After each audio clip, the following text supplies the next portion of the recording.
Riders will often tell you it's their bike that couldn't handle the bend. The truth is, most crashes that happen in corners happen because the rider couldn't handle the bend.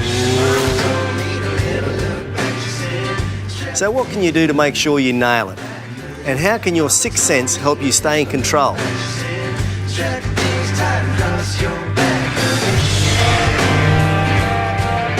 First up, remember the corner doesn't start when you reach the bend. It starts before you arrive. So make sure you've got your approach speed right.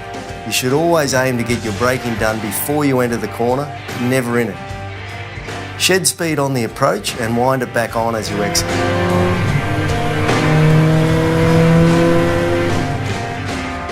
The right approach speed is critical because it gives you time to assess and adjust your line. Turn in too early and you'll run wide on the exit of the corner. Turn in too late and you'll find yourself on the wrong side of the white lines, off the road or heading into oncoming traffic. Get your approach speed right, get your gear right, turn at the right point and the corner should flow naturally.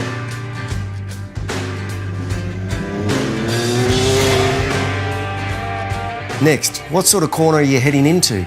Is it a blind corner? Is it off camber? Is it going to tighten up on you or open out and let you get the power down early?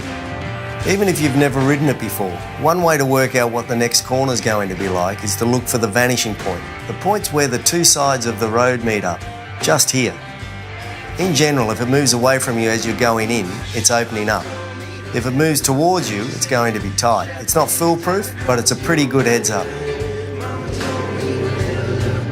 Once you're in the bend, remember to keep your head up and look through the corner to where you want to go, because that's where the bike is going to go.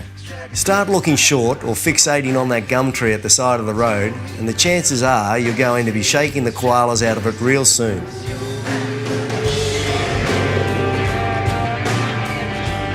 And try and stay off the brakes as much as you can. It sounds wrong, but if you've got your turning in point and your approach speed right, you'll be in control and the bike should handle the corners no worries, leaving you free to focus on making a smooth exit.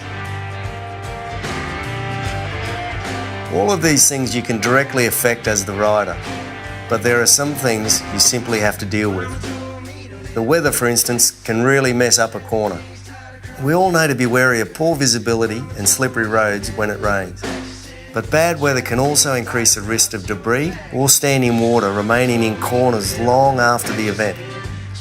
Stay focused and try to identify issues like these in case you have to adjust your road position or adopt a more cautious riding style.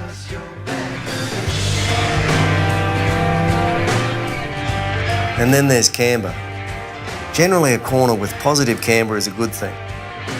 When a corner is higher on the outside and lower on the inside, it means you can lean in less. Gravity works in your favour, forcing you and the bike towards the inside of the curve. This increases the area of your tyres that's gripping the surface and helps to keep you on the road. Negative camber, on the other hand, is a bugger, especially when it's wet or there's debris on the road.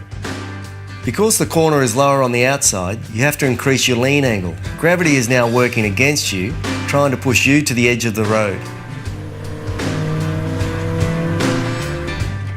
To counter this effect, just take things a little bit easier on the throttle and you'll maintain grip and control.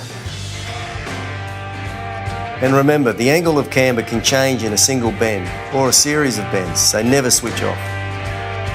It sounds like a lot to think about in a split second, but we all do it every day on different types of corners and in different road and weather conditions. By developing and honing your sixth sense, you can improve your cornering technique, and you and your bike will both be able to handle the bend.